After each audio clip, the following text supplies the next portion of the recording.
رب اشرح لی صدری ویسر لی امری واحلل عقدۃ من لسانی یفقہوا قولی۔ میرے پیارے بھائیوں، دوستوں، بزرگوں، ساتھیوں، جیسے ایک انسان کی موت کا وقت مقرر ہے، ایسے ہی اس پوری کی پوری کائنات کا بھی موت کا وقت مقرر ہے، اور اس کائنات کی موت کے دن کو اسلام یا قرآن یا سنت میں قیامت کا دن کہتے ہیں۔ وہ دن کب آئے گا اس کا نہ تو کوئی سائنس کو پتہ ہے، نہ ہمیں اس بات کا علم دیا گیا ہے۔ اس کا حقیقی علم صرف اور صرف اللہ رب العزت کی ذات کے پاس ہے، لیکن قرآن اور سنت کے ذریعے ہم تک کچھ نشانیاں پہنچائی گئی ہیں کہ اگر ان نشانیوں کا ظہور ہوتے دیکھو تو سمجھو کہ قیامت کا دن وہ قریب تر ہوتا جا رہا ہے۔ تو اسی عنوان سے آخری زمانہ قسط وار دروس کا سلسلہ ہمارا جاری ہے، جس کی آج قسط نمبر 5 ہے۔ لیکن اس سے پہلے کہ ہم قیامت کی ان نشانیوں کا ذکر کریں جو چھوٹی نشانیاں کہلائی جاتی ہیں، ہم ان باتوں کا ذکر کرتے ہیں جو نبی صلی اللہ علیہ وسلم نے اپنے دور میں ان کی پیشن گوئی کی اور وہ پوری ہو گئی، کیونکہ اس سے پہلے ان چیزوں کا مطالبہ کیا جائے یا ان چیزوں کو دیکھا جائے جو آنے والی ہیں۔ ہمیں ان چیزوں کو دیکھنا چاہیے کہ جب نبی صلی اللہ علیہ وسلم نے بیان کی تھی تو وہ نہیں تھیں، لیکن صحابہ نے، ان کے ساتھیوں نے ان کو ہوتے ہوئے دیکھا، جس کی وجہ سے ان کا ایمان ان نشانوں پہ بیٹھا جو ابھی ان کی دور میں نہیں ہوئی ہیں۔ ایک مثال دے رہا ہوں، یہ انسان کی فطرت ہے میرے بھائی اور دوستوں، کہ آپ کو کسی شخص پہ بھروسہ نہیں ہے، کسی شخص پہ اعتماد نہیں ہے، اس کی بات پہ، اس کی زبان پہ اعتماد نہیں ہے، تو اگر آپ 8-10 مرتبہ تسلسل کے ساتھ اس کو آزمائیں اور ہمیشہ وہ ایماندار نظر آئے، ہمیشہ وہ سچا نظر آئے، تو یہ فطرت ہے انسان کی کہ اس کے بعد وہ سوال کرنا بھی چھوڑ دیتا ہے، اس کے بعد وہ آنکھیں بند کر کے بھروسہ کرنا شروع کر دیتا ہے۔ یہ فطرت اللہ نے ہمیں ایسا بنایا ہے۔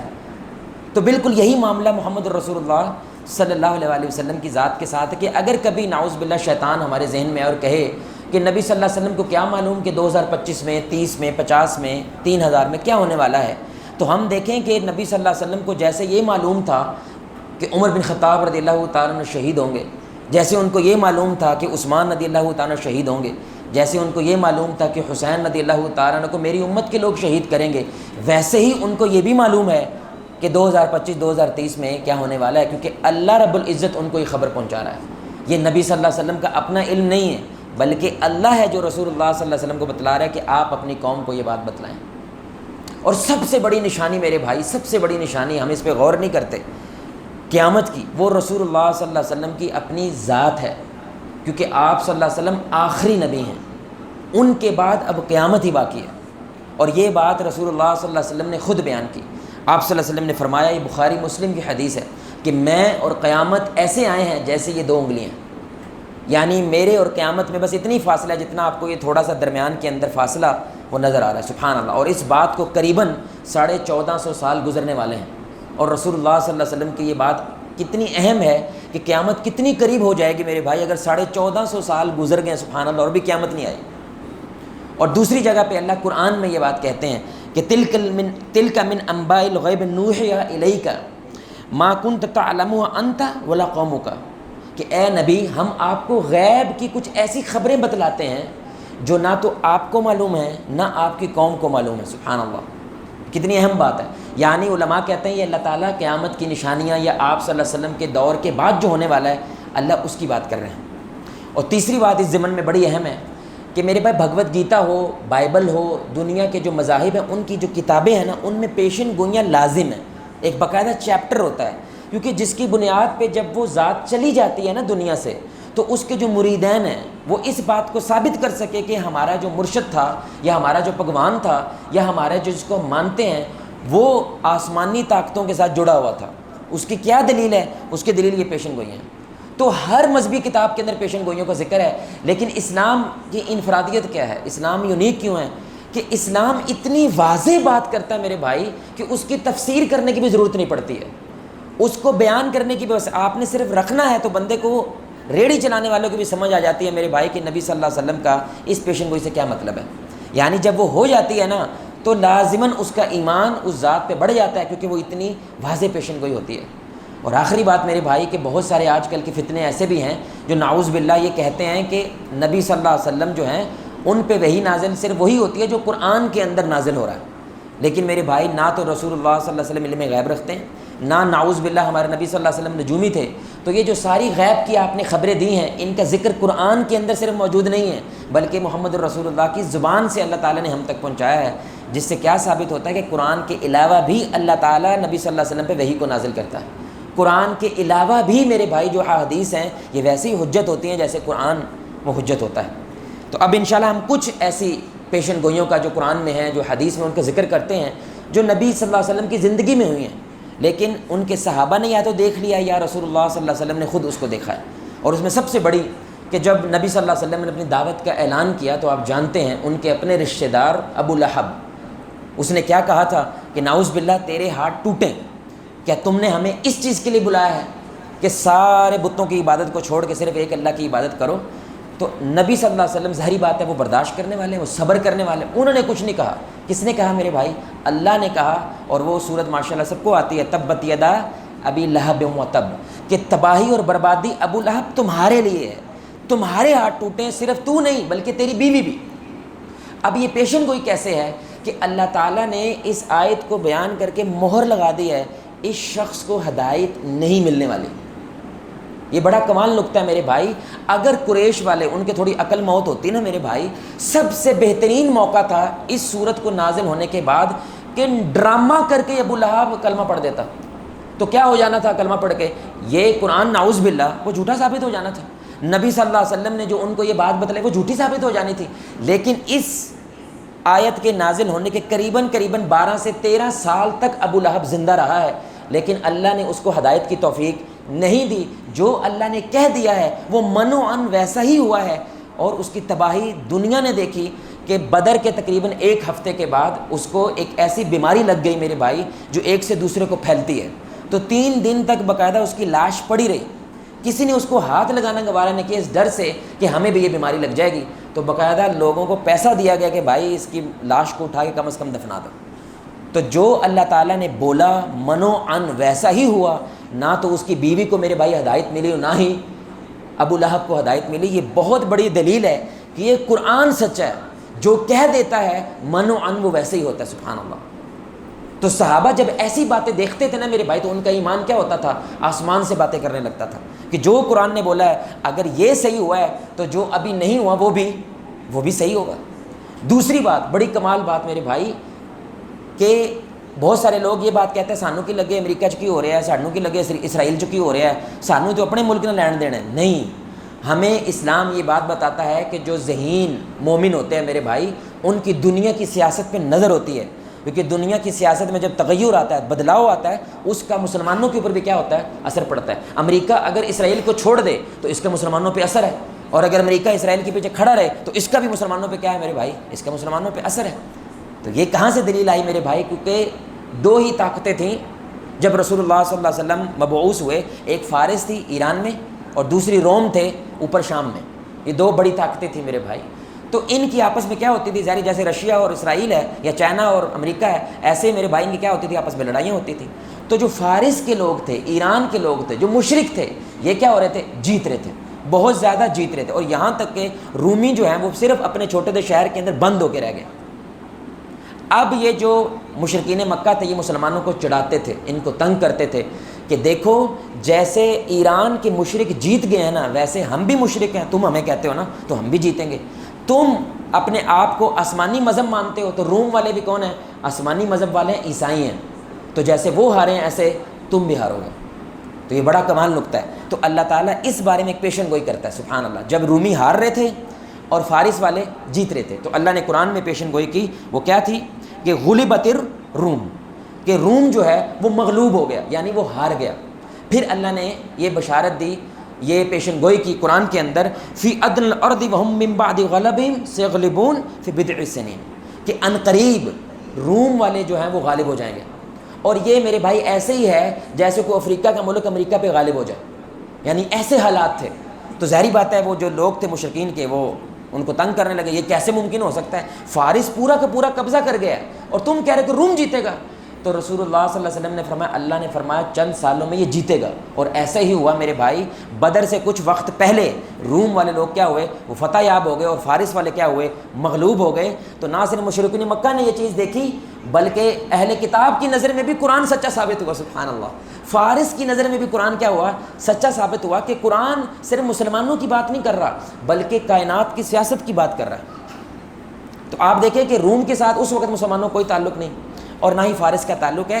لیکن ظاہری سی بات ہے ان میں سے کون جیتے گا اس کا مسلمانوں پر کیا ہوتا ہے، اثر ہوتا ہے. اور دوسرا یہ ایک پیشن گوئی بھی تھی رسول اللہ صلی اللہ علیہ وسلم کو کہ جیسے فارس والے مشرک ہیں تو ان کا پلڑا کیا ہے، حاوی ہے.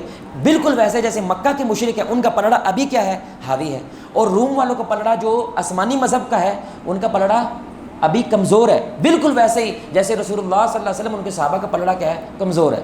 تو جیسے یہاں پہ سمجھ نہیں آ رہی کیسے جیتیں گے، تو میں پیشن گوئی کر رہا ہوں نا یہ جیتیں گے. اگر یہ جیتے ہیں تو بدر کے معاملے میں بالکل ویسے ہی ہوگا جیسے روم اور فارس کے معاملے میں ہوا ہے. حالانکہ وہ کمزور ہیں، حالانکہ وہ تھوڑے ہیں، لیکن آپ ویسے ہی جیتو گے جیسے روم فارس کے اوپر جیتا. سبحان اللہ. تو یہ پیشن گوئی صرف مشرکین مکہ نے نہیں دیکھی، صحابہ نے دیکھی، بلکہ پوری کائنات نے محسوس کی، خاص طور پہ روم اور فارس نے.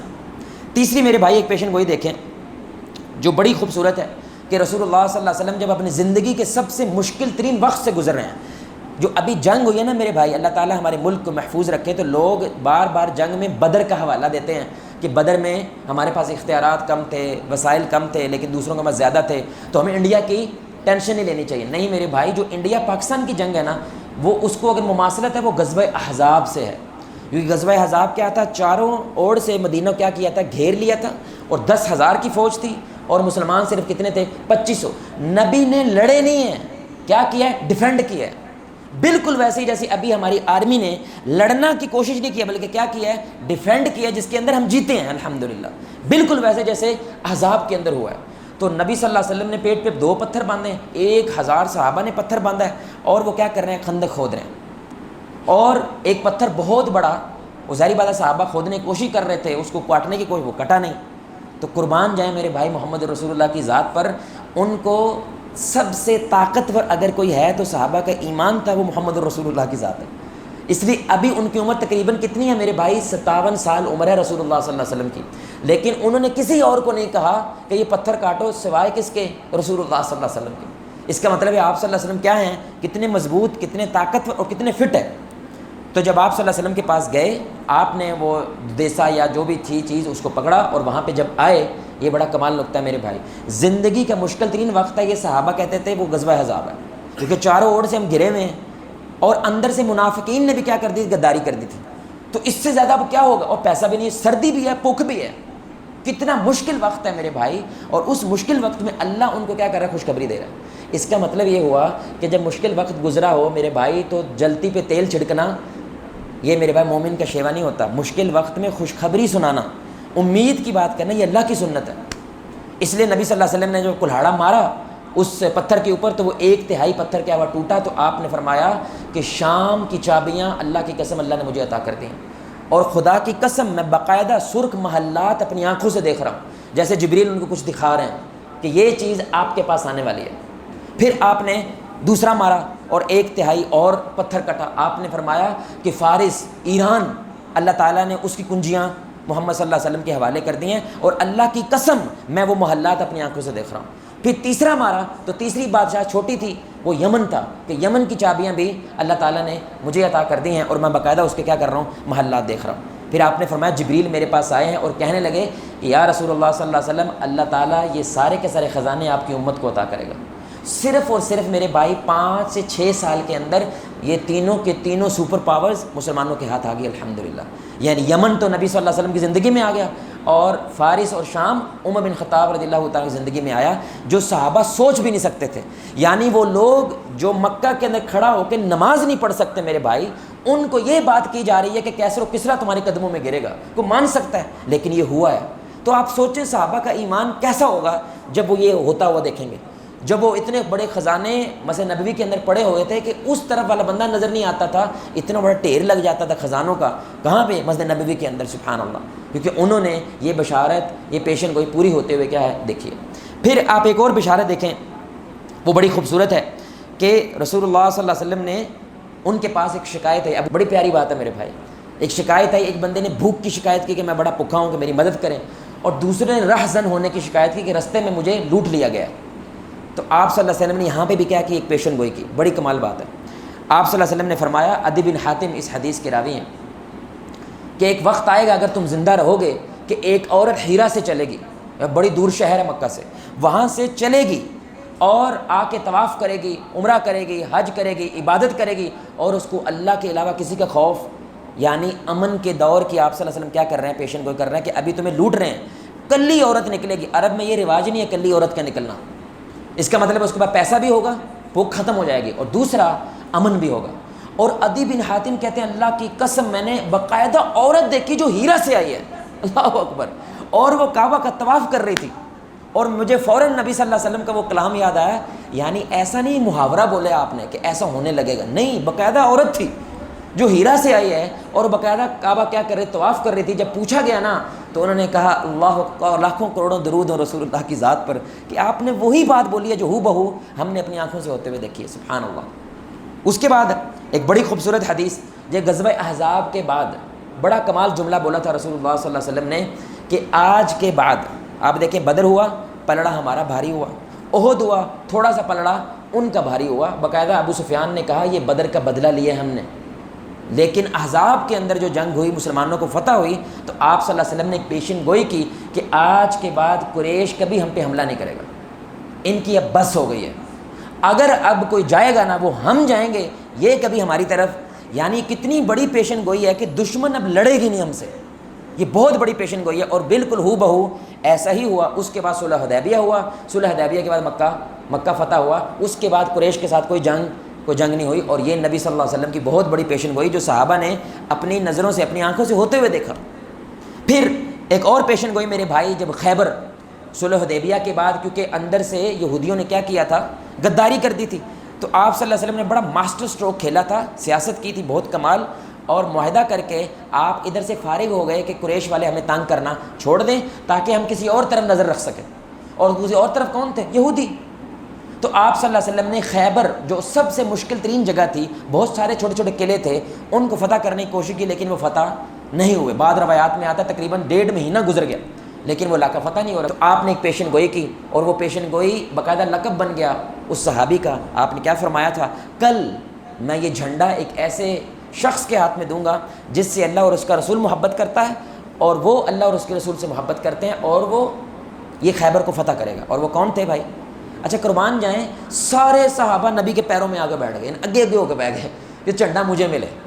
تو آپ نے آتے ہی پوچھا بھی علی کہاں ہے رضی اللہ تعالیٰ عنہ. اور کتنی عجیب بات ہے, صرف علی نہیں ہے, باقی سارے ہیں. انہوں نے کہا یا رسول اللہ ان کی آنکھ کو تھوڑا سا کیا ہے, کوئی مسئلہ ہو گیا جس کی وجہ سے وہ نہیں آئے. آپ نے بلاؤ علی کو. آپ نے اپنا لعاب ان کی آنکھ پہ لگایا. علی کہتے ہیں اس آنکھ سے میں ایسا دیکھنے لگا جیسے میں نے اس سے پہلے کبھی نہیں دیکھا تھا. تو آپ نے پھر ان کے ہاتھ میں جھنڈا پکڑایا, اور علی رضی اللہ تعالیٰ عنہ جب جنگ لڑنے گئے تو کیا ہوئے, بولے بھائی فتح. اس لیے علی کا لقب کیا بنا, فاتح. بولے میں فاتح خیبر ہو گیا. سبحان اللہ. پھر ایک اور بڑی پیاری حدیث نبی صلی اللہ علیہ وسلم, سبحان اللہ, اتنی پیاری حدیث ہے میرے بھائی. یعنی ایک ہی چیز میں بہت ساری پیشن گوئیاں ہوتی ہیں. آپ صلی اللہ علیہ وسلم, ام حرام رضی اللہ تعالی عنہا, یہ نبی کی رشتہ دار تھیں, تو کبھی کبھی آپ ان کے گھر جاتے اور ادھر ہی قیلولہ کرتے تھے, ادھر ہی سو جاتے تھے. ایک دن وہاں پہ آرام کیا, اٹھے اور آپ مسکرا رہے تھے. تو ام حرام کہنے لگی میرے ماں باپ قربان جائیں آپ پہ, یا رسول اللہ آپ کیوں مسکرا رہے ہیں, اللہ آپ کو مسکراتا رکھے. انہوں نے کہا میں نے خواب دیکھا ہے, اور میں نے خواب میں دیکھا کہ مسلمانوں کا ایک لشکر سمندر کے اوپر تخت پہ بیٹھا ہے, کیونکہ نا کشتیاں اور بڑے بڑے بحری جہاز ان کا مسلمانوں کو پتہ نہیں تھا. اس لیے آپ نے کہا مسلمانوں کو ایک بہت بڑا گروہ کیا ہے, سمندر کے ایک تخت پہ بیٹھا ہے اور سمندر کے ذریعے جہاد کر رہا ہے. ابھی ایک پیشن گوئی ہے. تو ام حرام قربان جائیں میرے بھائی, یہ اچھی خاصی کیا ہیں, عورت ہیں, ان کے جذبات دیکھیں. انہوں نے کیا کہا, یا رسول اللہ اللہ سے دعا کریں اس لشکر میں بھی ہوں. سبحان اللہ. ہمارے تو میرے بھائی نسوانی سے مرد پیدا ہو رہے ہیں نا, زنانہ سے مرد پیدا ہو رہے ہیں, یہاں پہ خاتون ہیں. کیا کہتی ہے, سب سے پہلی بات اس کے منہ پہ کیا آئی ہے کہ یا رسول اللہ آپ پلیز اللہ سے دعا کریں کہ اس لشکر میں, کیونکہ ظاہری بات ہے وہ بخشا ہوا لشکر ہے, میں بھی ہوں. تو آپ نے فرمایا ام حرام تم اسی لشکر میں. اس سے 2 چیزیں ثابت ہوئیں. پہلا, جب تک سمندری جہاد نہیں ہوتا ام حرام فوت ہو سکتی. اللہ اکبر, کیونکہ نبی کی بات ہو گئی ہے. تو میرے بھائی عمر بن خطاب رضی اللہ تعالیٰ کے دور میں معاویہ رضی اللہ تعالیٰ عنہ, اس سے معاویہ کی شان بھی ثابت ہوتی ہے. تو وہ کیا ہوتے ہیں؟ شام کے گورنر تھے. تو یہ جو شام ہے میرے بھائی یہاں پہ ہے، یہ دیکھے گا شام یہاں پہ ہے، یہاں پہ مصر ہے، تو یہاں پہ ایک چھوٹا سا جزیرہ ہے سمندر میں، اس کو کہتے ہیں سائپرس علاقہ ہے، اور اس وقت تھا قبرص. تو اس علاقے سے جو عیسائی تھے نا وہ ادھر شام پہ بھی حملے کرتے تھے اور مصر پہ بھی حملے کرتے تھے. تو اس وقت معاویہ نے عمر بن خطاب سے درخواست کی کہ آپ اللہ کا واسطہ مجھے اجازت دیں، ہم سمندر کے راستے سے کیا کریں، ان پہ حملہ کریں اور اس جگہ کو فتح کر کے مسلمانوں کو محفوظ کریں. اور ان میں کون تھی؟ ام حرام. سبحان اللہ.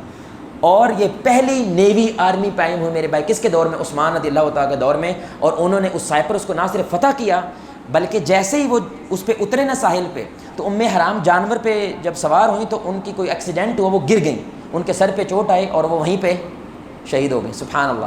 آج ابھی 2025 میں سائپرس کے اس ساحل کے اوپر مسجد ام حرام ہے. سبحان اللہ رضی اللہ تعالیٰ عنہ. ان کی مسجد ہے باقاعدہ وہاں پہ، جہاں پہ رسول اللہ صلی اللہ علیہ وسلم نے کیا کی تھی؟ پیشن گوئی، یعنی سگنیچر ہے باقاعدہ رسول اللہ صلی اللہ علیہ وسلم کے سائپرس پہ، کیونکہ نبی صلی اللہ علیہ وسلم نے معاویہ کی شان بھی بیان کر دی، ان کے لشکر کی بھی شان بیان کر دی، نیوی آرمی بھی بیان کر دی، اور ساتھ میں سمندری جہاد کا ایک نیا دور مسلمانوں کی زندگی کے اندر شروع ہو گیا. سبحان اللہ. تو یہ بڑی پیاری پیشن گوئی جو صحابہ نے اپنی زندگی میں ہوتے ہوئے دیکھا.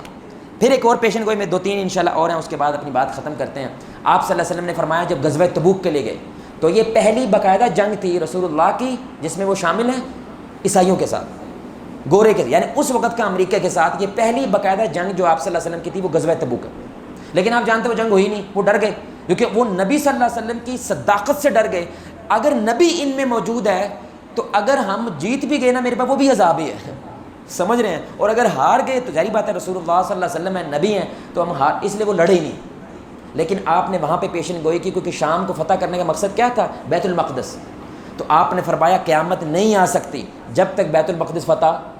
یہ صحابہ کو آپ نے کیا کی؟ پیشن گوئی کی کہ ہم آ گئے ہیں نا تو میں نے شروعات کر دی ہے. اس لیے آپ کی وصیتوں میں کیا تھا؟ اسامہ بن زید کا لشکر کہ تم نے جانا ہے اور شام کو کیا کرنا ہے؟ انشاءاللہ فتح کرنا ہے.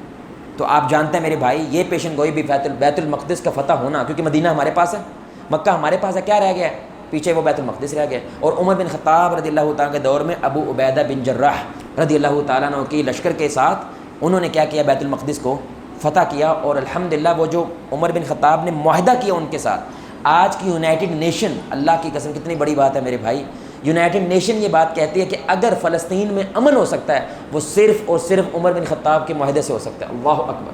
جو عمر نے معاہدہ، کیونکہ آج تک وہ معاہدہ زندہ ہے، ابھی بھی وہ فلسطین کے اندر لٹکا پڑا ہوا ہے جو عمر، کیونکہ پوری کی پوری امت نے عمر کے اس معاہدے کے بعد اس معاہدے کو کبھی بدلا، کبھی نہیں بدلا. اور ابھی بھی فلسطینی وہی کہتے ہیں جو عمر نے کیا آپ اس کو کیا کرو، کیونکہ اس میں یہودی بھی رہا، یہودی کا بھی ہے، عیسائیوں کا بھی ہے، اور مسلمانوں کے لیے بھی امن کی بات ہے. پھر میرے بھائی رسول اللہ صلی اللہ علیہ وسلم نے احد پہاڑ کے اوپر کھڑے ہوئے، وہ لرزنے لگا تو آپ صلی اللہ علیہ وسلم نے کیا فرمایا تھا کہ ٹک جا، ٹھہر جا، کہ تیرے پر اللہ کا نبی، ایک صدیق اور 2 شہید موجود ہیں. اور وہ کون تھے؟ عمر اور عثمان. کتنی بڑی بات ہے میرے بھائی، نبی کو موت پتہ ہے کہ کیسے آئے گی.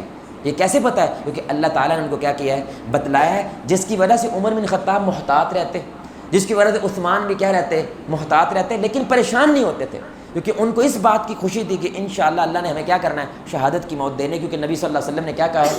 ہمیں شہادت کی موت کا کہا ہے. حسین رضی اللہ تعالیٰ عنہ کو آپ صلی اللہ علیہ وسلم ایک دفعہ چوم رہے تھے اور چومتے چومتے نبی صلی اللہ علیہ وسلم رونے لگے. پوچھا کیوں رو رہے ہیں؟ آپ نے فرمایا ہائے میرا یہ بیٹا، اس کو میری امت کے لوگ ہی شہید کر دیں گے. سبحان اللہ. تو حسین کی بھی شہادت کی کیا کی؟ آپ نے بات کی. پھر حسن رضی اللہ تعالیٰ عنہ کو لے کے آپ ممبر پہ کھڑے ہوئے اور آپ نے فرمایا کہ یہ میرا بیٹا مسلمانوں کے 2 عظیم جماعتوں کے درمیان کیا کرے گا؟ صلح عظیم کروائے گا، کیونکہ اس صلح کے بعد وہی دور واپس آئے گا جو عمر بن خطاب کے دور میں وہ وقت تھا. سبحان اللہ. تو امیہ خلافت جو ہے نا وہ قائم ہوگی. اور آپ جانتے ہیں علی رضی اللہ تعالیٰ عنہ کے وفات کے 6 ماہ بعد حسن رضی اللہ تعالیٰ نے کیا کیا تھا؟ شیعان علی اور شیعان معاویہ کے درمیان کیا کرا دی میرے بھائی؟ ایسی صلح کروائی کہ اس کے بعد دوبارہ وہ معاملہ اوپن، وہ معاملہ کھلا نہیں. سبحان اللہ. پھر آپ صلی اللہ علیہ وسلم نے اپنے بعد حکومت کی بھی پیشن گوئی کر دی، یعنی آپ نے یہ بھی صحابہ کو مطمئن کر دیا ٹینشن نہیں لینی، میں چلا گیا نا تو میرے بعد منہاج النبوہ جیسی میری خلافت تھی ویسی تمہاری خلافت بھی ہوگی. لیکن کتنے سال؟ 30 سال. 30 سال آپ صلی اللہ علیہ وسلم نے فرمایا میرے بعد خلافت قائم رہے گی، بالکل ویسے جیسے میں نے حکومت کی ہے ویسی حکومت قائم رہے گی. راشدون کی حکومت قائم رہے گی جو اللہ کی طرف سے ہدایت یافتہ ہیں. لیکن اس کے بعد بادشاہت آئے گی، یعنی 30 سال کے بعد ایک کٹ آئے گا، ایک مسئلہ پیدا ہوگا اور اس کے بعد ایک نیا نظام کھڑا ہوگا. یہ آپ صلی اللہ علیہ وسلم نے پیشن گوئی کی. آپ جانتے ہیں اس کا مطلب ہے 4 باتیں آپ صلی اللہ علیہ وسلم نے کر دیں. پہلا کہ یعنی کہ حکومت قائم رہے گی, میں چلا بھی گیا تو حکومت قائم رہے گی. اس لیے صحابہ پریشان نہیں ہوئے جب مرتدین کا فتنہ کھڑا ہو گیا, جب مسلمانوں کے درمیان رسول اللہ کے فوراً بعد کیا ہوا, دراڑیں پیدا ہوئیں, تو وہ پریشان نہیں ہوئے کیونکہ ان کو یہ حدیث پتہ ہے, حکومت قائم ہوگی. دوسرا, یہ چاروں راشدون جو ہیں یہ زندہ رہیں گے, یعنی یہ کہیں جانے والے نہیں ہیں کیونکہ انہی کے ساتھ. پھر یہ کس طرح زندہ رہیں گے وہ بھی واضح کر دیا. اور 5ویں بات, ان کی حکومت بھی واضح کر دی. 2 سال ابو بکر کے, 12 سال عمر بن خطاب کے, 11 سال چند مہینے عثمان رضی اللہ تعالیٰ کے, 5 سال اور چند مہینے علی رضی اللہ تعالیٰ کے, اور آخر میں 6 ماہ تقریباً حسن رضی اللہ تعالیٰ کے. 30 سال باقاعدہ خلافت جو ہے وہ قائم رہی, اور اس کے بعد امیہ خلافت جو ہے وہ کھڑی ہو گئی. آخری بات میرے بھائی, رسول اللہ صلی اللہ علیہ وسلم نے اپنے اہل بیت کے بارے میں بھی چند پیشن گوئیاں کی. ایک اس میں سے کیا تھی کہ آپ صلی اللہ علیہ وسلم دنیا سے رخصت ہو رہے تھے تو فاطمہ رضی اللہ تعالی عنہا وہ بار بار کہتی تھی, ہائے میرا بابا, میں اپنے بابا کی تکلیف کو دیکھ نہیں سکتی. وہ بار بار روتی تھی. تو آپ صلی اللہ علیہ وسلم نے ان کو اپنے قریب بلایا تو وہ پہلے مسکرانے لگیں, پھر وہ رونے لگیں. تو جب رسول اللہ کو دفنا دیا گیا تو عائشہ رضی اللہ تعالی عنہا نے پوچھا کہ یہ کیا ماجرا تھا, آپ پہلے ہنسی پھر آپ رو دیں. انہوں نے کہا میں ہنسی اس لیے کیونکہ نبی صلی اللہ علیہ وسلم نے فرمایا میرے اہل بیت میں سب سے پہلے جو مجھے آ کے ملے گا وہ فاطمہ تم ہو. تو اس کا مطلب ہے سب سے پہلے اہل بیت میں سے کس نے دنیا سے رخصت ہونا ہے؟ علی نے نہیں ہونا, حسن نے نہیں ہونا, حسین نے نہیں ہونا, کسی نے نہیں ہونا. کس نے ہونا بھائی؟ فاطمہ رضی اللہ تعالیٰ. اور 6 ماہ بعد فاطمہ دنیا سے رخصت ہوگا. اور دوسرا کہ تیرے بابا کی اب ساری تکلیفیں ختم ہونے والی ہیں کیونکہ میں بھی دنیا سے رخصت ہونے والا ہوں. آپ کمال چیز دیکھیں, اللہ تعالیٰ نے یہ خبر دی ہے نا رسول اللہ کو, لیکن بیلنس کر کے دی ہے, خوشی بھی دی ہے اور تھوڑا سا غم بھی دی ہے. سبحان اللہ. تو خبر دینے کا یہ ایک انداز بھی ہے کہ آپ پہلے تھوڑی خوشی کی خبر سنائیں اور پھر ساتھ میں غم رکھیں. اور دوسرا آپ نے فرمایا کہ میرے ازواج مطہرات میں سے جو سب سے پہلے مجھ سے آ کے ملے گا وہ ہوگا جس کے لمبے ہاتھ ہیں جس کے کیا ہیں؟ لمبے ہاتھ ہیں. تو اس کے بعد باقاعدہ جو بیویاں تھیں رسول اللہ صلی اللہ علیہ وسلم کی, ہماری مائیں, وہ اپنے ہاتھوں کو باقاعدہ ماپنے لگے کس کے ہاتھ جو ہیں لمبے ہیں. تو عرب کے اندر لمبے ہاتھ کا مطلب ہوتا ہے زیادہ سخی ہونا. تو اس کا مطلب ہے جو سب سے پہلے بیوی فوت ہوں گی وہ سب سے زیادہ اللہ کی نظر میں کیا ہیں؟ سخی ہیں. سبحان. اور وہ کون تھی؟ زینب بنت جحش رضی اللہ تعالی عنہا. سب سے پہلے انہوں نے رسول اللہ صلی اللہ علیہ وسلم کو جا کے ملی, یعنی کہ دنیا سے رخصت ہوئیں. تو میرے بھائی جتنی بھی ہم نے پیشن گوئیاں بیان کی ہیں یہ ایسی پیشن گوئیاں ہیں کہ جو عام بندے کی بھی اگر سنائی جائیں کہ یہ ہوا تھا تو وہ اس میں منو من کیا کرے گا, کیونکہ اس میں کوئی تفسیر کی ضرورت نہیں ہے. اس وقت امت کو امید کی ضرورت ہے میرے بھائی, اس وقت امت کو ایمان اور یقین کی ضرورت ہے. اس لیے ہم نے آپ کے سامنے یہ پیشن گوئیاں رکھیں. جب میرے جان نبی نے یہ بیان کیا تھا اس وقت دور دور تک اس کا نام و نشان نہیں تھا کہ ایسا بھی ہو سکتا ہے, لیکن صرف ہوا نہیں ہے بلکہ سارے عالم نے دیکھا کہ وہ جو ہوا تھا الحمدللہ. تو انشاءاللہ جو اگلی مجلس میں ہم آنے والی پیشن گوئیوں کو بیان کریں گے وہ بھی ویسے ہی ہوں گی میرے بھائی جیسے کل نبی صلی اللہ علیہ وسلم کی پیشن گوئیاں جو ہیں وہ مکمل ہوئی ہیں. اللہ سے دعا ہے اللہ ہمیں نبی صلی اللہ علیہ وسلم پہ کامل ایمان رکھنے کی توفیق عطا فرمائے. اللہ تعالیٰ ان پیشن گوئیوں کی بنیاد پہ اپنے اندر امید اور یقین کو قائم رکھنے کی توفیق عطا فرمائے. اللہ آپ کو, مجھے, ہم سب کو محمد الرسول اللہ صلی اللہ علیہ وسلم کی ذات کے ساتھ جنت الفردوس میں اس انداز سے اکٹھا کرے. ہم سب مل کے اللہ کے چہرے کو آسمان میں دیکھیں 14ویں رات کا چاند. سبحانک اللہم و بحمدک اشہد ان لا الہ الا انت استغفرک.